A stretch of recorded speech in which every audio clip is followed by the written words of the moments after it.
Assalamualaikum warahmatullahi wabarakatuh. Perkenalkan, nama saya Muhammad Novel Zuhdi dengan NIM 22150501163. Baiklah, pada kesempatan kali ini saya akan membahas makalah kelompok 7 tentang tafsir fi zilalil Quran karya Said Qutb.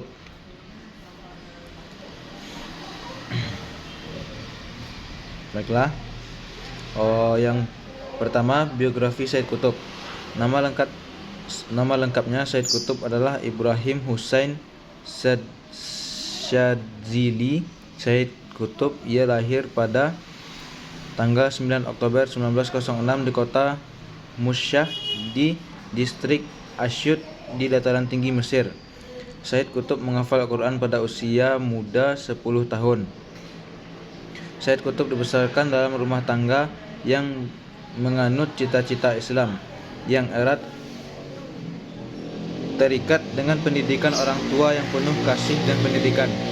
Ibunya berasal dari keluarga kaya, sedangkan ayahnya adalah komisaris Partai Nasional Desa. Said Qutb menjadi tinggi dan berbakat sepanjang masa kecil dan remajanya.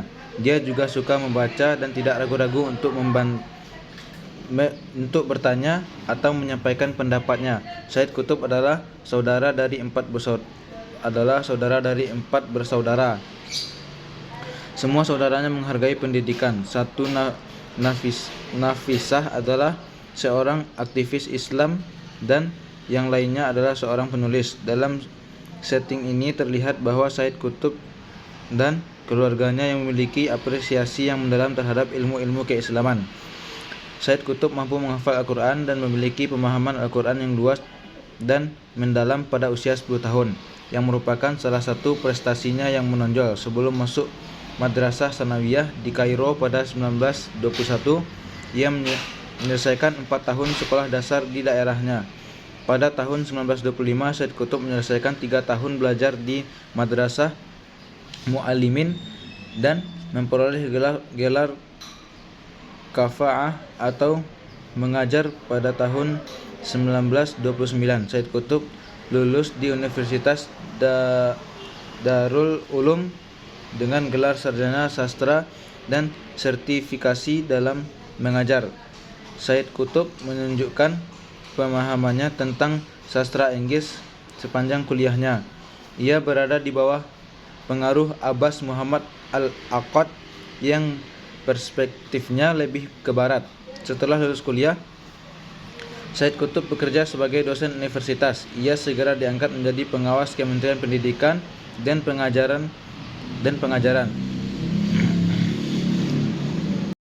Yang B. Latar belakang historis penyusunan tafsir fi zilalil Al-Quran.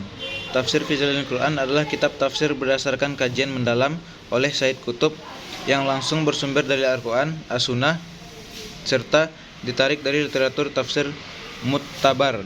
Dia telah menghabiskan lebih dari separuh hidupnya membaca dan menganalisis temuan intelektual dari berbagai bidang studi dan teori, berbagai aliran pemikiran dan studi agama lainnya. Untuk menulis komentar ini, selanjutnya ia memperluas keahliannya dengan melakukan penelitian di bidang penulisan, pengajaran dan pendidikan, serta pengamatannya yang luas dan tajam tentang tren sosial politik.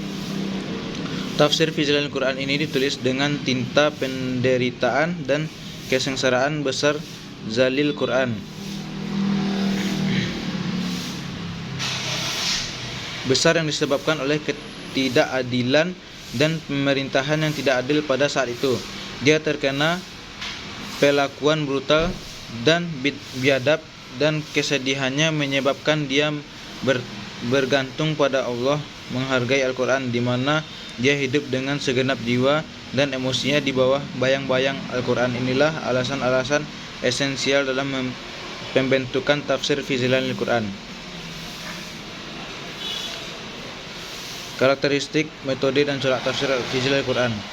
Said Qutb dalam upaya metodologisnya selalu mengutip ide-ide akademisi lain yang memiliki pandangan dunia yang sama. Lalu dalam aspek metodologi penafsiran yang dilakukannya pun tidak terlepas dari kejadian metodologi penafsiran yang dilakukan pun tidak terlepas dari kejadian yang dialaminya, yakninya terjadi pengolahan sosial dan politik di masa hidupnya dalam memberikan aspirasi konstruktif atas setiap kebijakan dan sikap pemerintahan atau rezim saat itu. Hal inilah yang kemudian memberi inspirasi dan semangat bagi Sayyid Qutb untuk memberikan ide berupa sebuah kitab tafsir untuk menjadi solusi kehidupan saat itu. Tafsir fi Zilalil Quran karya Sayyid Qutb termasuk kitab tafsir yang menggunakan sumber bil ra'yi karena memuat sumber-sumber pemikiran yang menyiratkan bahwa sumber-sumber yang digunakan adalah riwayat-riwayat dan sumber ra'yi yang diciptakan dari pemikiran serta mengandung semua komponen sosial. Baik, sekian yang dapat saya sampaikan. Wabillahi taufiq wal hidayah. Assalamualaikum warahmatullahi wabarakatuh.